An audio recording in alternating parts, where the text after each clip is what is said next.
మోకాళ్ల నొప్పులు, gas, gut health వంటి సర్వ రోగాలకు నివారణి అరుణ యోగా ఆముదం. నా కొడుకు కామన్ మ్యాన్ కాదు, కాశీ చెప్పాడికి.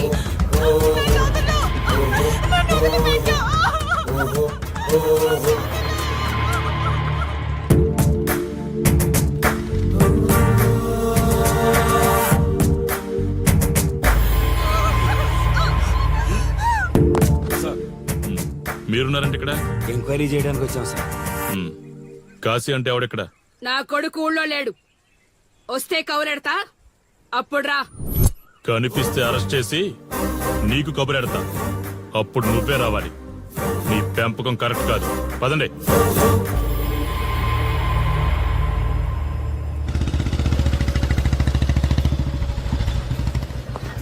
కాశీ ఎక్కడ?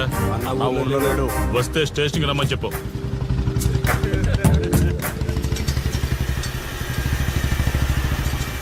కాశీ ఉన్నాడా? ఇక్కడ లేడు.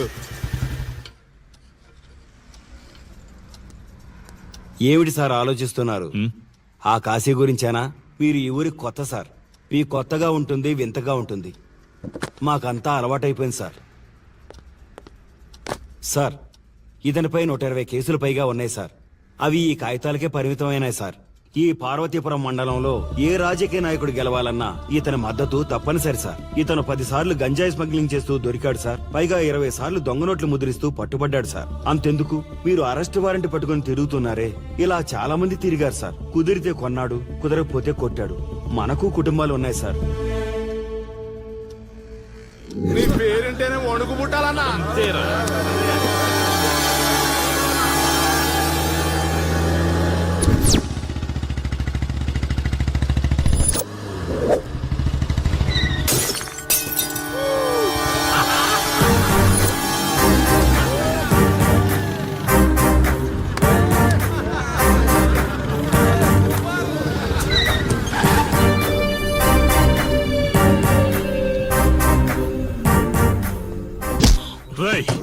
ఒళ్ళు బలిసిందా? రోడ్డు మీద తాగుతున్నావు.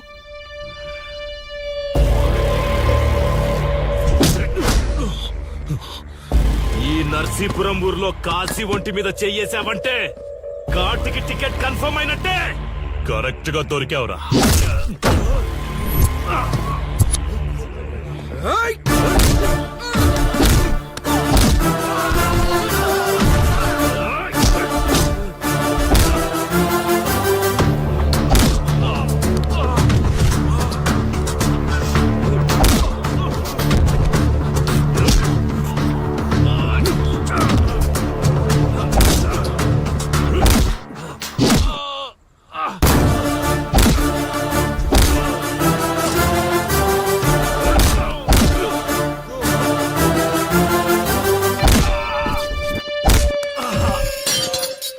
సార్, మీరు చాలా రిస్క్ చేస్తున్నారు సార్. నేను డ్యూటీ చేస్తున్నాను. 3 రోజులు గవర్నమెంట్ హాలిడేస్. నేను వైజాగ్ వెళ్తున్నాను. కాశీ అంటే భయపడే వాళ్ళని ఇంటికెళ్లి భజన చేసుకోమని చెప్పండి. తిరిగి వచ్చాక వాడిని కోర్టులో ప్రొడ్యూస్ చేస్తాను. వాడిని వదిలే ప్రసక్తే లేదు. నమస్తే సార్. ఎక్కడ మీ ఎస్ఐ? వద్దా? ఎందుకు వద్దంటున్నావు కాశీ? చెత్త నా కొడక, ఊర్లో కాశీని విధవం చేసి వదిలేద్దామనుకుంటున్నావా? కాశీ పేరు వింటేనే ఊళ్ళో ఉచ్చ పోసుకునేవాళ్ళు, కానీ ఇప్పుడు కాశీ ఫోటో కనిపిస్తే ఉచ్చ పోసేలా చేశాడు. ప్రాబ్లం నాది, పోయిన పరువు నాది. నేను చూసుకుంటాను. పో.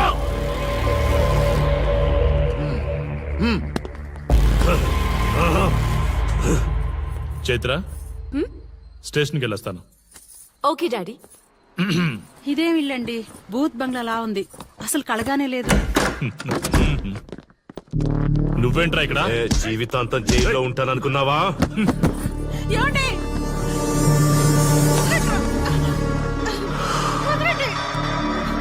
నీ ఇంట్లో అసలు అందమే లేదురా. ఏంట్రా వాగుతున్నావు?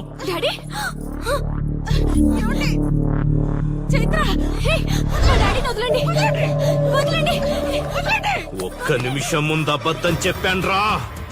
అందమంతా నీ ఇంట్లోనే ఉంది. ఎవరికెంత కసుందో తీర్చుకొని వచ్చేయండి.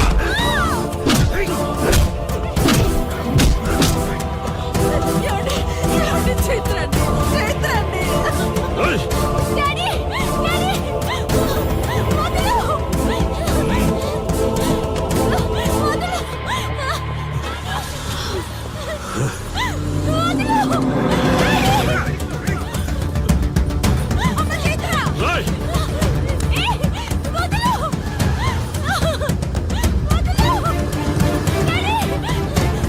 రేయ్!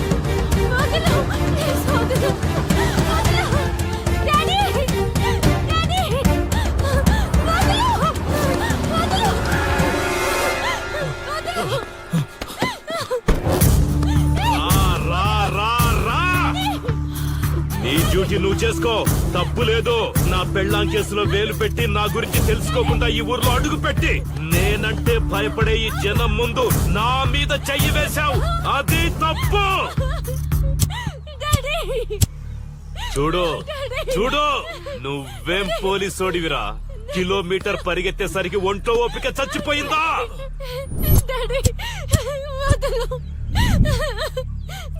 రేయ్!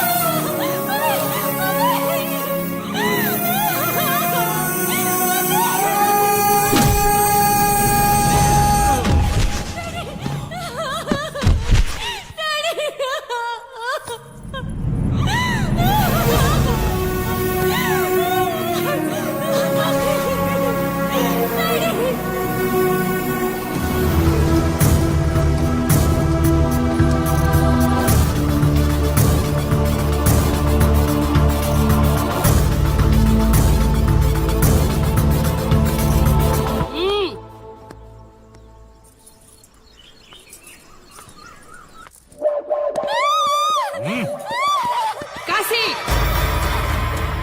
నొప్పి ఒక్క రోజు తెలిస్తే చాలదు. నువ్వు 3 రోజులు జైల్లో ఉన్నావు. అది జీవితాంతం మన ఇంట్లో బందీగా ఉండాలి.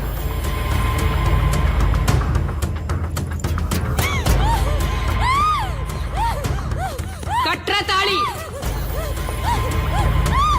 ఎక్కడికి పోతావే?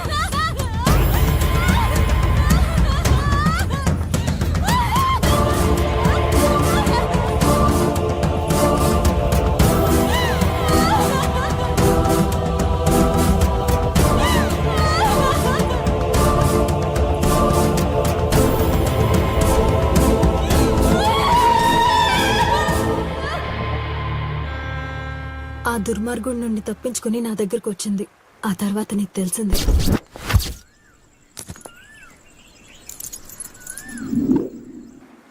ఇంతకీ ఏ ఊరన్నావు? అదేదో పార్వతీపురం దగ్గర నరసీపురం అటబా, అంతేనా? ఒరే శర్మ గారు, ప్రయాణానికి సిద్ధం చేయరా.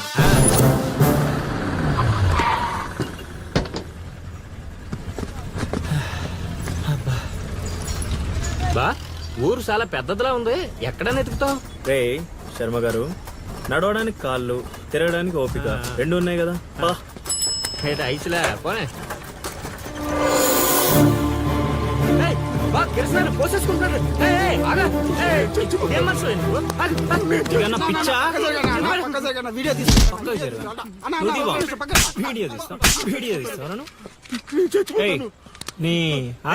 మాట్లాడుతున్నాడు కదా, ఆగలేవా? అసలు నీ ప్రాబ్లం ఏంటి? చెప్తే ఆరుస్తారా తీరుస్తారా? నా సావు నన్ను సావనివ్వండి. అయ్యా చచ్చేదో చెప్పిసావు, మాకు క్లారిటీ ఏడ్చింది. ఎరా నువ్వు పత్తి రైతువా? కాదు, వరి రైతుని. వరికి పురుగు పట్టిందా? కాదు, పంట కూడా బానే పండింది, డబ్బు కూడా చేతికొచ్చింది. పంట పండితే పండగ చేసుకోవాలి, ఈ సావులేంట్రా? బావా నువ్వు డీల్ చేయి, నేను వెళ్ళి చైత్ర గురించి తెలుసుకొని వస్తాను. ఇప్పుడు చెప్పు అంకుల్, ఏంటి నీ ప్రాబ్లం? నేను ఇడికాడ అప్పు తీసుకున్నాను. డబ్బులు వచ్చాయన్నావు కదా, ఇచ్చేయి. ఇచ్చేద్దామని నేను అనుకున్నాను. ఆడసలు పుచ్చుకోనే లేదు. ఎందుకు? వడ్డీ ఎక్కువైందా? వడ్డీ వాడు పక్కన ఉంచాయి. ఆడ అసలే వద్దన్నాడు. మంచిదేగా, డబ్బులు మిగిలాయి. ఏటి మిగిలేది? సిక్కంతా ఇక్కడే ఉంది. ఊరు అమ్మోరు పండుగ మొదలై 3 రోజులు అయింది. అయితే ఏటైతే ఆడి దగ్గర అప్పు తీసుకున్న వాళ్ళందరి ఇంటి ముందుని రోజుకు ఒక డ్రామా వేస్తున్నాడు. అదిగో టెంట్ కూడా రెడీ అయిపోయినది. టెంటేస్తే అది నీకు టెంట్ లాగా ఉందా? నాకు పాళ్ళలాగా ఉంది. అర్థం కాలేదా? రా చూద్దుగానే. అదిగో చూడు, ఇదిగో ఇది పరిస్థితి. నేను నీడింటి ముందు వేసినారు, ఇవాళ నా ఇంటి ముందు వేస్తున్నారు. ఏవే ఆ కిరసనాయిల్ డబ్బా అటుకురా. ఎవడరా బాబు, జనాలు సావక ముందనే సమాధులు ఎక్కిస్తున్నాడు. ఎందరెందరో మహానుభావులను పొట్టన పెట్టుకున్నవు శ్మశానమా నీకు ఇసుమంతైనను జాలి లేదా ఎన్నో ఏండ్లు గతించిపోయినవి కానీ ఈ శ్మశాన స్థలిన్ కన్నులు వచ్చిన మందభాగ్యుడు ఒక్కడైనను లేచిరాడు చల ఆహా హార్మోనియం పద్యం రక్తి కట్టే సమయంలో దగ్గి డిస్టర్బ్ చేశావు కదరా ఎద్దవ్వా వంకెతకలేనమ్మా డొంకెట్టుకు ఎలాడిందట పద్యం మర్చిపోయినని ఒప్పుకోవచ్చు కదా అవే సాంఘిక నాటకాల హీరోయిన్ ఇంత గొప్ప హరిశ్చంద్ర నాటకములో నా పక్క అది నా పక్క చంద్రమతి వేషమంటే మాటలా నాకే కౌంటరా ఏయ్ పద్మశ్రీ అయ్యగారు తాళాల దగ్గర ఇచ్చమంటారా? టైం కాదురా నే చెప్తాగా ముందా మంచినీళ్లు గొంతు శృతి చేసుకోవాలి గురుగారు మ్మ్. యాదవ సేతురం కాకపోతే రిహార్సల్స్ కూడా ఈ గెటప్లు ఏంటండి? ఒరే హార్మోనిస్టు వేషం పడకపోతే పద్యానికి గొంతు పెగలదురా మొదలెట్టండి